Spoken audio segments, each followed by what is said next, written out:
Good morning सांगमाने आपण मानकु सुप्रभात। आज मु सकाळु सकाळु ब्रेकफास्ट करबा पई आसी जाइछे रेस्टोरेंट। ब्रेकफास्ट रे ढोकला खाई चा पी बाहर पड़वा गोटे रैपिडो एठी बुक कर नेछि। एबे रैपिडो आसी पहुँच जिवो। तेबे ब्रेकफास्ट एबे सारी देई पळि आछि बाहर को रैपिडो रे बुली जिबा पई। जोधपुर राजस्थान रो सेकंड लार्जेस्ट सिटी आज बुली देखिबा ए ब्लॉग रे। प्रथमे आपण मानकु गोटे लेक बुलेई नेउछि। लेक रो ना कोइलियाना लेक। पूरा जोधपुर को एठू पानी सप्लाई हुए। समय एवं सकाल 11टा। बहुत बढ़िया रही मौसम ये बुलाबुली करने। आग्रार फेमस पेठा ये रास्ता पाखे बिक्री होची। बहुत बढ़िया रही आज ये पाग। शीत दिने जोधपुर कि राजस्थान रो कौन सी सहर बुलवाई बेस्ट सीजन। एबे तो टूरिस्ट सीजन समस्त बुली आछंती। इंडिया बाहर बहुत लोग बुली आसंती। राजस्थान रे बहुत गुड़े फोर्ट रही। जोधपुर रे मध्य गोटे विराट बड़ फोर्ट रही मेहरानगढ़। ये जगह बुलला पर जिबा नेक्स्ट डेस्टिनेशन मेहरानगढ़। तेज आसी पहुँची जाइए कल्याण लेक रो बाहर। एठी आपण को टिकेट लगे ना भितर को जीवाई। तेज चलतु बुली जा भितर सब कौन अच्छी देखा। ये पाखर रही गोटे छोट रेस्टोरेंट। बर्तमान रेस्टोरेंट बंद अच्छी। तेबे ओभरऑल एरिया टी यही जलाशय पाखर बहुत सुंदर रही।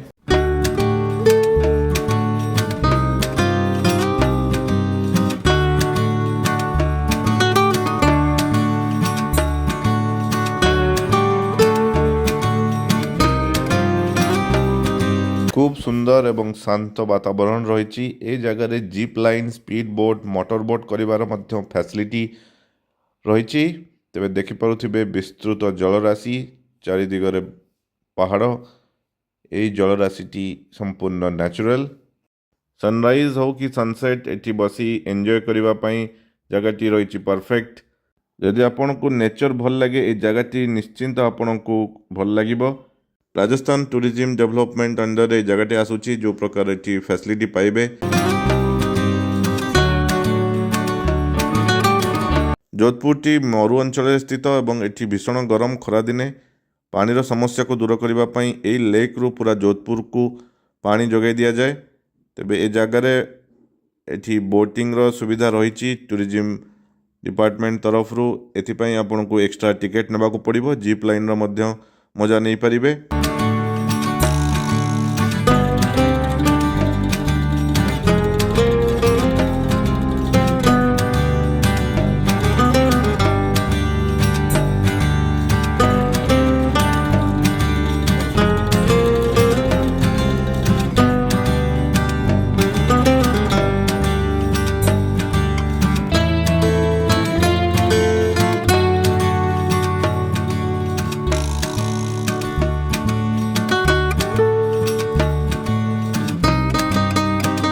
जोधपुर सहर मुख्य आकर्षण होची मेहरानगढ़ दुर्ग। एठाकू आसवाई आपण को कार ऑटो बाइक जरिए आसीपारे। बहुत बड़ एरिया रे पार्किंग रही। तेबे चलतु जीवा दुर्ग भितर को। दुर्ग भितर को जीवा पूर्वर सहर दृश्य एभली रही। देखंतु बहुत सुंदर ब्लू सिटी कहीं को कह जाए जोधपुर को एठारू देखले जानीपारे। ए घर गुड़िकर कलर ब्लू कलर दि जाइए। युद्ध समय उभय पक्षर क्षत्रिय माने युद्ध लड़ती एवं ब्राह्मण मानक ए युद्धरू निवृत्त रखापी से सुरक्षा देवाई से घर को ये ब्लू कलर रे पेंटिंग करा जाय थाए। जहाँ थिला ए पछर इतिहास। यही दुर्गटीर निर्माण 1459 मसीह राव जोधांकर निर्देश रे यही दुर्गटीर निर्माण आरंभ होइतिला। तांको मृत्यु पर 300 वर्ष धरी विभिन्न राजा महाराजा यही दुर्गरे विभिन्न निर्माण कार्य जारी रखिथिले। जहाँ फल यही रूप से आज ये दुर्गटी को देखा पाइबे। दुर्गरे बहुत जिनस अच्छी बुलवाई। तेबे यह हेउची दुर्गर मुख्य द्वार। यही द्वार दे दुर्गरे वर्तमान प्रवेश करिबा।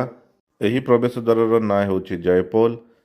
यार नामकरण पछर इतिहास एभली रही।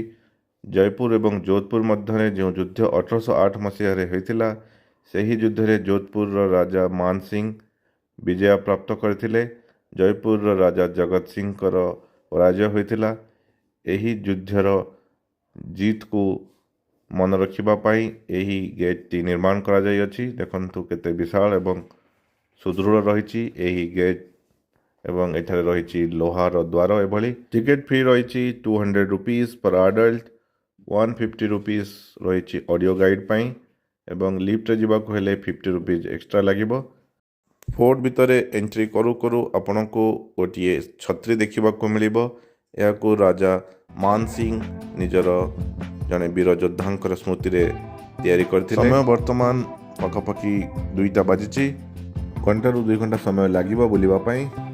मेहरनगढ़ नाम को जदि आपण भांगिबे मिहिर आउ गढ़, मिहिर अर्थ सूर्य, गढ़ अर्थ दुर्ग, सूर्यंकर दुर्ग नाम रे नामित ए दुर्ग।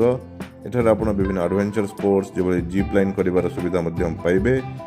पूरा चारिपाखर जीप लाइन रे फोर्ट को एंजॉय करें। ए गछटीर ना रही टूथब्रश गछ। या मेसुआक गछ नाम ये जनाशुना गछ। यह गछर ब्रांच को यूज करा जाए ब्रश करने। आग समय रे लोक माने ब्रांच को यूज करती जनरली सकाळु ब्रश करने से टूथब्रश कि टूथपेस्ट नथिला। सबुज पत्र रे भरा गोटे गछ रही दुर्ग मध्य। युद्ध समय वाल टी को भांगापी क्यानोन व्यवहार करा तार मार्क भाव में होल देखा पाइबे। पुराना समय होउथिबा युद्धर यह किछि निशानी। यही गेटटी होउछि देड़कांगरा पोल। प्रवेश करथिले जयपोल होई। जयपोल एवं देड़कांगरा पोल मध्यरे ए विशाल रही एभली वाल। यहाकू राजा मान सिंह निर्माण करथिले। ए दुर्गटी को सुरक्षा एवं आहुरी सुदृढ़ करने देखिए केते विशाल रही वालटी। यही दुर्ग रे प्रवेश करने मात्रे आपण बैकग्राउंड रे राजस्थानी म्यूजिक शुणा पाइबे। यही इन्स्ट्रुमेंट ना हूँ रावण ओता। यही इन्स्ट्रुमेंट जरिया एभली म्यूजिक राजस्थान रे जगह जगह आप बाजुथिबार शुणा पाइबे।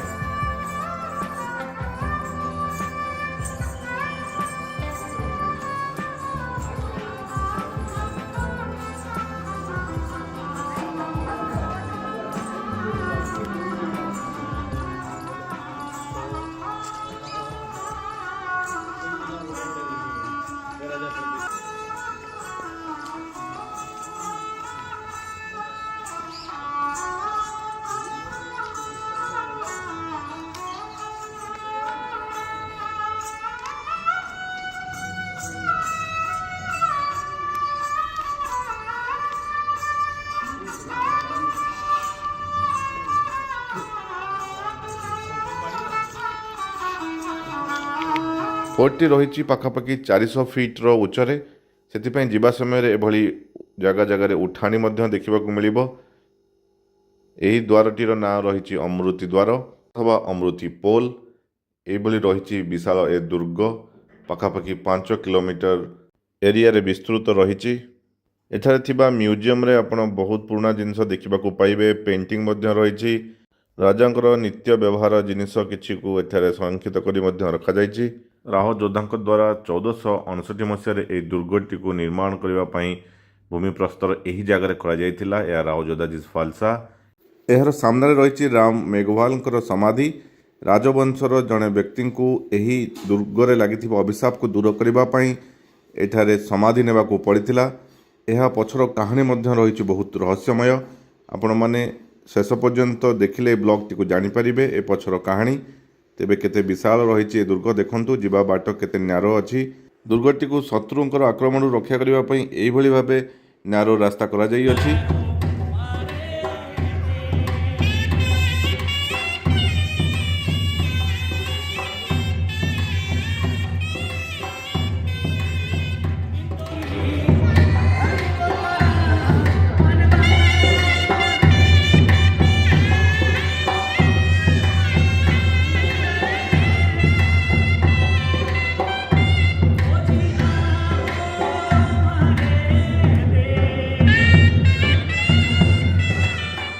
आउ गोटे द्वार रही ये पोर्ट भीतर को जीवाई। ये हूँ आउ गोटे मुख्य द्वार। यही द्वार ना हूँ लौह पोल। ये लुहार निर्मित विशाल एक द्वार ये। तेबे ये द्वार दे भीतर को प्रवेश करवा देख पारे ये द्वारटी रही। यही पाखरे किछि निकासी काम देखा मिलला। ये भाव केते पुराना तथापि देखिपे आज भी ये लुहा से भाव रही। कौन से रस्ट है देखिपे ये शार्प आयरन बाहर को बाहरी रही। हाथी चाहिए भी ये द्वार को भांगी पार ना। ये द्वार रे प्रवेश करने मात्रे उभय पाखरे आपड़ ये भाव हाथर चिन्ह देखिपे। यह हूँ सती प्रथार गोटे निशानी। ରାଜା ମାନସିଂହଙ୍କର ମୃତ୍ୟୁ ପରେ ତାଙ୍କର ରାଣୀ ଦାସୀମାନେ ନିଜର ସତୀଦାହ କରିଥିଲେ। ସେମାନଙ୍କର ହାତର ଏଠାରେ ଚିହ୍ନ ଦେଖିବାକୁ ପାଇବେ। ଏଇଭଳି ରହିଛି ହାତର ଚିହ୍ନ। ତେବେ ଏହି ଜାଗାରେ ସୁଟିଂ କରାଯାଇଥିଲା ବଲିଉଡ଼ର ହମ୍ ସାଥ୍ ସାଥ୍ ହେ ମୁଭିର ହିବଡ଼ା ମେ ନାଚେ ମୋରର ସଙ୍ଗ୍। ସଲମାନ ଖାନ୍, କରିଶ୍ମା କାପୁର, ସୋନାଲି ବେନ୍ଦ୍ରେ ଏହି ଜାଗାଟି ଦେଖିପାରୁଥିବେ। ଗୋଟିଏ ସିକ୍ୱେନ୍ସ ଏଠି କରାଯାଇଥିଲା ଏହି ପର୍ଟିକୁଲାର ଜାଗାରେ। ହାତୀରେ ବସି ସେମାନେ ଏହି ପାଖରୁ ଭିତରକୁ ପ୍ରବେଶ କରୁଥିବାର ଦୃଶ୍ୟ ଆପଣମାନେ ଦେଖିବାକୁ ପାଇବେ। ଦେଖନ୍ତୁ କେତେ ସୁନ୍ଦର ଆର୍କିଟେକ୍ଚର ରହିଛି। ବର୍ତ୍ତମାନ ସମ୍ପୂର୍ଣ୍ଣ ଫୋର୍ଟ ଭିତରେ ପ୍ରବେଶ ହୋଇସାରିଛି। ସୂର୍ଯ୍ୟଙ୍କର ପ୍ରଥମ କିରଣ ଏହି ଦ୍ୱାରରେ ପଡ଼ୁଥିବାରୁ ଏହି ଦ୍ୱାରଟିର ନାଁ ସୁରଜ ପୋଲ। ଏହି ଦ୍ୱାର ଦେଇ ଗଲେ ଆପଣ ଫୋର୍ଟରେ ଥିବା ସବୁ ରୁମ୍ ବୋଲି ଦେଖିପାରିବେ। ରୁମ୍ରେ ବହୁ ପୁରୁଣା ଜିନିଷ ମଧ୍ୟ ସଂରକ୍ଷିତ କରି ରଖାଯାଇଅଛି। ତାହାର ଫଟୋ ଭିଡ଼ିଓ ମଧ୍ୟ ନେଇପାରିବେ। ଏହି ବର୍ତ୍ତମାନ ଯେଉଁ ଗୋଟିଏ ଜାଗାରେ ଆସି ପହଞ୍ଚିଛୁ, ଏହି ଜାଗାଟିର ନାଁ ହେଉଛି କରୋନେସନ୍ କୋର୍ଟୟାର୍ଡ଼, ରାଜାଭିଷେକ ପ୍ରାଙ୍ଗଣ। ଏହି ଜାଗାରେ ରାଜାଭିଷେକ କାର୍ଯ୍ୟକ୍ରମ କରାଯାଇଥାଏ। ଏଠି ଦେଖିପାରୁଥିବେ କେତେ ସୁନ୍ଦର ଶିଳ୍ପକଳା ଏବଂ ବାସ୍ତୁକଳାର ଏକ ନିପୁଣ ପ୍ରଦର୍ଶନୀ ଏଠି ଦେଖିବାକୁ ପାଇବେ। ଏହି ପଥର ହେଉଛି ଯୋଧପୁରୀ ପଥର। ଯୋଧପୁରରେ ଲାଲ ବାଲୁ ପଥର ବହୁତ ପରିମାଣରେ ମିଳିଥାଏ। ଯୋଧପୁରରେ ଏହି ପଥରକୁ କାଠୁଗା ପଥର ବୋଲି କୁହନ୍ତି ଏବଂ ଏହି ପଥର ଉପରେ କରାଯାଇଥିବା ସୂକ୍ଷ୍ମ କାରୁକାର୍ଯ୍ୟ ସ୍ଥାନୀୟ ଶିଳ୍ପୀମାନଙ୍କ ଦ୍ୱାରା ହୋଇଛି। ଏହା ଦେଖି ବହୁତ ସୁନ୍ଦର ଲାଗିଲା। ରାଜସ୍ଥାନ କହିଲେ ଆମେ ମରୁଭୂମି ବୁଝୁଥାଉ। ମରୁଭୂମି ସମ୍ପୂର୍ଣ୍ଣ ରାଜସ୍ଥାନରେ ନାହିଁ। ରାଜସ୍ଥାନର ପଶ୍ଚିମ ଭାଗରେ ହିଁ ରହିଛି ମରୁଭୂମି। ସେଥିପାଇଁ ଏ ପଶ୍ଚିମ ଭାଗକୁ ମାରୱାଡ଼ ଅଞ୍ଚଳ ବୋଲି କୁହନ୍ତି। ଏ ମାରୱାଡ଼ ଅଞ୍ଚଳର ମୁଖ୍ୟ କେନ୍ଦ୍ର ଥିଲା ଯୋଧପୁର। ଯୋଧପୁରର ରାଜା ଏହି ଅଞ୍ଚଳକୁ ଶାସନ କରୁଥିଲେ। ତେବେ ଯିବା ଏବେ ବୁଲିବା ପାଇଁ ପାଲକିଖାନା। ଏହି ଜାଗାରେ ବିଭିନ୍ନ ପ୍ରକାରର ପାଲଙ୍କି ଦେଖିବାକୁ ପାଇବେ। ପ୍ରାଚୀନ କାଳରେ ଯିବା ଆସିବା କରିବା ପାଇଁ କୌଣସି ପ୍ରକାରର ଯାନବାହନ ତ ନଥିଲା। ଏହି ପାଲଙ୍କିର ବ୍ୟବହାର କରାଯାଉଥିଲା। ଦେଖିପାରୁଥିବେ ପାଲଙ୍କିରେ କିଭଳି କର୍ଟନ ରହିଛି। ଏ ପାଲଙ୍କିକୁ କଭର କରିବା ପାଇଁ ଇଏ ଆଉ ଗୋଟିଏ ପ୍ରକାରର ପାଲଙ୍କି, ଇଏ ଆଉ ଗୋଟିଏ ରହିଛି ପାଲଙ୍କି। ଏହିପରି ପାଲଙ୍କି ସବୁ କାଠ ଏବଂ ବିଭିନ୍ନ ମେଟାଲରେ ତିଆରି। ଏଠି ଗୋଲ୍ଡେନର କାର୍ଭିଂସ ବି ଦେଖିବାକୁ ପାଇବେ। ବହୁତ ସୁନ୍ଦର କାରୁକାର୍ଯ୍ୟ। ଏଠି ଗୋଟିଏ ମୟୂର ଦୁଇ ପକ୍ଷରେ ରହିଛି। ଏହିଭଳି ଆଉ ଗୋଟିଏ ହଲ୍ ରହିଛି ଯେଉଁଠି ଯୁଦ୍ଧରେ ବ୍ୟବହାର କରାଯାଉଥିବା ଏ ଅସ୍ତ୍ର ଏବଂ ଅନ୍ୟ ସରଞ୍ଜାମକୁ ସଂରକ୍ଷିତ କରି ରଖାଯାଇଅଛି। ଏ ଦେଖିପାରୁଥିବେ ବିଭିନ୍ନ ଭେରାଇଟିର ସୋର୍ଡ଼ ଏଠି ରହିଛି। ଏହା ସବୁ ପୁରୁଣା ସମୟରେ ରାଜା ମହାରାଜା ମାନେ ବ୍ୟବହାର କରୁଥିଲେ। ତାର ବିସ୍ତୃତ ବିବରଣୀ ମଧ୍ୟ ଏଠାରେ ହିନ୍ଦୀ ଏବଂ ଇଂଲିଶରେ ଲେଖା ହେଇଛି। କେତେ ସୁନ୍ଦର ଏହି ମୂର୍ତ୍ତି ସବୁ। ମୁଣ୍ଡରେ ଟୋପି, ଏଠାରେ ହେଇଥିବା କାର୍ଭିଂ ସବୁ ବହୁତ ବ୍ୟୁଟିଫୁଲ। ଏଥିରେ ଟିକେ ମାତ୍ର ଆପଣ ରଷ୍ଟ ବି ଦେଖିବାକୁ ପାଇବେନି। କେତେ ଅରିଜିନାଲ ଏବଂ ଅଥେଣ୍ଟିକ ଦେଖିଲେ ହିଁ ଜଣାପଡ଼ୁଛି। ତେବେ କିଛି ଦୃଶ୍ୟ ରହିଛି ଏଇଭଳି ମ୍ୟୁଜିୟମର ଏହି ହଲ୍ରେ। ଏଠି ଆପଣମାନେ ବିଭିନ୍ନ ପ୍ରକାରର ପାତ୍ର ଦେଖିବାକୁ ପାଇବେ। ରୂପାର ପାତ୍ର, ଏହା ବ୍ୟବହାର କରୁଥିଲେ ରାଜା। ତାଙ୍କର ବସ୍ତ୍ର ଏଠି ରହିଛି ଗୋଟିଏ ଷ୍ଟେସନର ଗୋଟେ ମଡ଼େଲ ଏବଂ ଏହା ରହିଛି ବିଭିନ୍ନ ପ୍ରକାରର ବନ୍ଧୁକ। ପୁରୁଣା ସମୟରେ ଏହା ବ୍ୟବହାର କରାଯାଉଥିବା।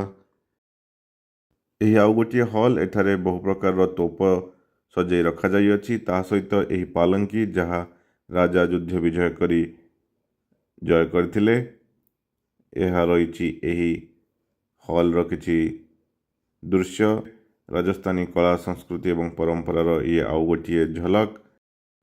ରାଜସ୍ଥାନରେ ଏହା ସହିତ ଆପଣଙ୍କୁ ବହୁତ ଭେରାଇଟିର ପେଣ୍ଟିଙ୍ଗସ୍ ମଧ୍ୟ ରହିଛି। ଏହା ହେଉଛି ମିନିଏଚର ପେଣ୍ଟିଂ।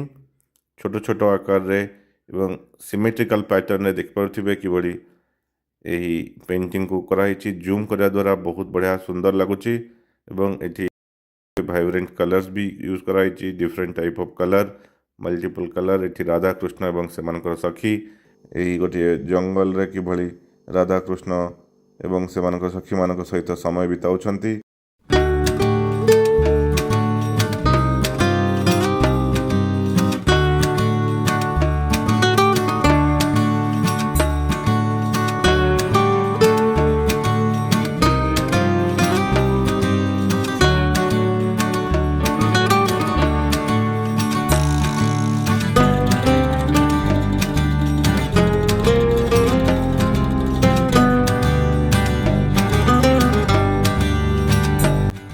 ତିନି ମହଲାର ରହିଛି ଏହି ମ୍ୟୁଜିୟମ୍। ଏବେ ଫାର୍ଷ୍ଟ ଫ୍ଲୋରକୁ ଆସିଯାଇଛୁ। ଫାର୍ଷ୍ଟ ଫ୍ଲୋରରେ ରହିଛି ଏଠି ୱାଲ୍ କି ଉପର ରୁଫ୍ରେ ପୁରା କାଚ सिमेट्रिकल भाव रखा जाइए। पूरा डार्कनेस रे ए जगह गोटे मोहम्बती लगईदे पूरा रूम टी 1000 मोहम्बती सदृश आलोक प्रज्वलित बहुत सुंदर ये दृश्य लगुथिबो।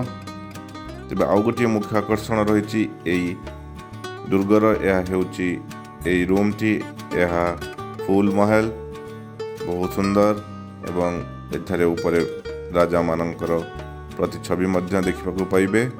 पूरा गोल्डन कलर रे तैयारी राठौड़ वंशर राजा अभय सिंह यही महल को निर्माण करथिले निज शासन काल समय रे एवं एठारे आपण मुगल राजपूताना आर्किटेक्चर रो एक मिक्स देखा पाइबे। यह फूल सदृश महल यही महल टी को राजा निजर प्राइवेट एंटरटेनमेंट कक्ष भाव व्यवहार करथिले। दुर्ग उपरू सहर को बर्तमान देखिबा एबे ऑलमोस्ट 300 फीट ऊपर ठिया होई जेतेबेले चतुर्पार्श्व को देखिबे एबे पूरा क्लियरली देखा जाउची। एबे तो बहुत घर गुड़े हो जाइए पूर्वर एठी पूरा खाली एरिया थिबो जेतेबेले बाह्य शत्रु आक्रमण हेउथिबो एठू इजिली जना पड़ जिवो। सेति उच्च स्थान रे ए दुर्ग को तैयारी करा जाइछि। या पछर गोटे एभली रही गोटे सेफ्टी एंगल ए दुर्गटी को सेफ रखिबा पई एते उच्चरे ए दुर्ग को निर्माण करा जाइछि। तबे ए आउ गोटे महल राजा तखत सिंह द्वारा निर्मित यही कक्षटी तांकर शयन कक्ष एवं यह तख्त बिलास मध्यम कहती। ये आपण माने झरकारे विभिन्न प्रकार कलरफुल ग्लासेस जहाँ देखुंती यह बेल्जियम रू स्वतंत्र मगा जाइथिला एवं बिना आलोक आलोकित यही कक्षर सिक्रेट हेउछि सूर्य किरण यही कलरफुल ग्लास रे पड़ी ए रूम टी को आलोकित करुछि एवं यही रूफ रे लागिथिबा कलरफुल बल्ब्स गुड़िक क्रिसमस आभास देउछि। से समय रे ब्रिटिश मध्य इंडिया आसी सारिथिले। क्रिसमस सेलिब्रेशन रो डेकोरेशन बहुत सुंदर करा जाय थाए ताहा एई रूम रे मध्य देखिबा को मिलिला।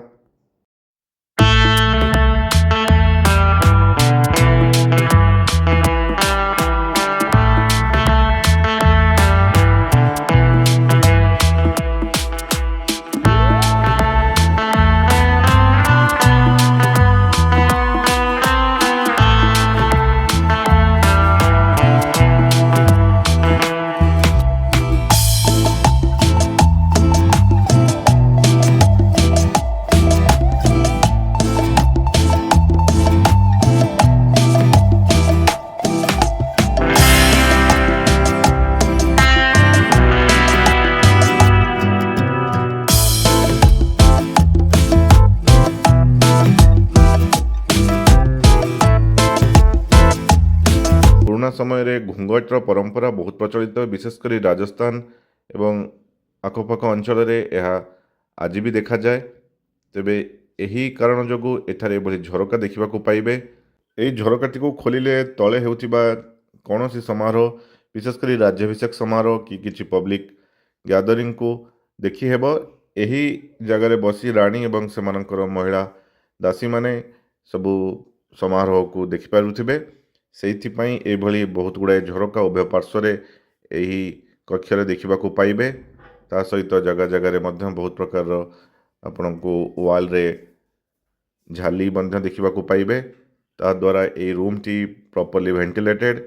ये रूम रो वाल एवं रूफ रे बहुत बढ़िया पेंटिंग भी रही मिनिएचर पेंटिंग सहित कलरफुल ग्लासेस मध्य एठी देखा पाइबे। बहुत सुंदर यार आर्किटेक्चर एवं डिजाइन एभली विभिन्न रंग बेरंगर आउ गोटे महल एठी देखी बहुत खुशी लगिला। एइटी होची मोती महल देखिबा जेतिक सुंदर एवं यार डिजाइन मध्य आहुरी आकर्षणीय।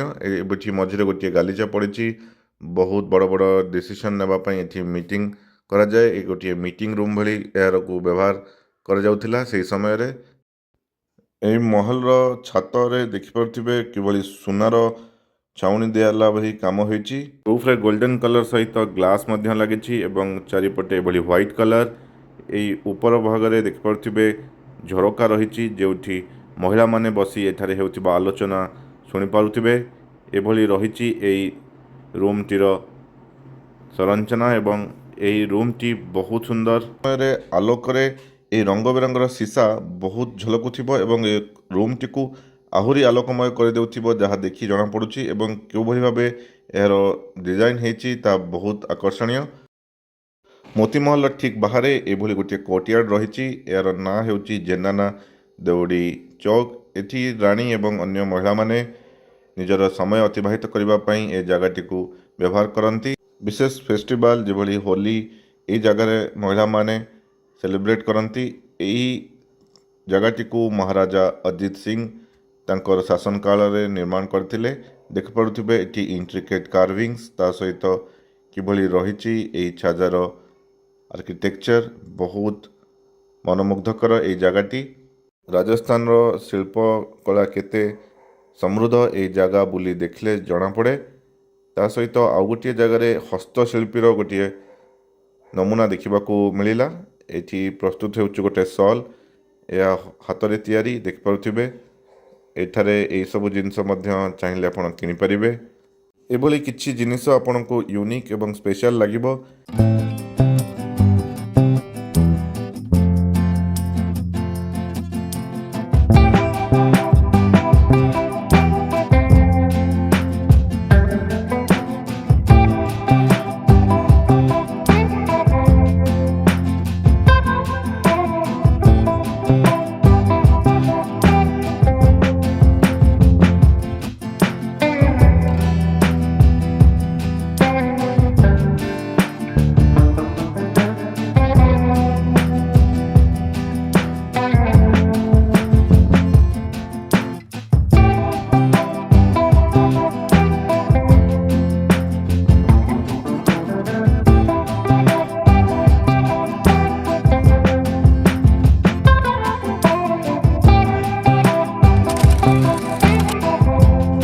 ବର୍ତ୍ତମାନ ଦୁର୍ଗର ଅଲମୋଷ୍ଟ ଲାଷ୍ଟ ପାର୍ଟକୁ ଆସି ପହଞ୍ଚିଛି। ଏହି ଜାଗାରେ ବହୁତ ଭେରାଇଟିର ତୋପ ଦେଖିବାକୁ ମିଳିଲା।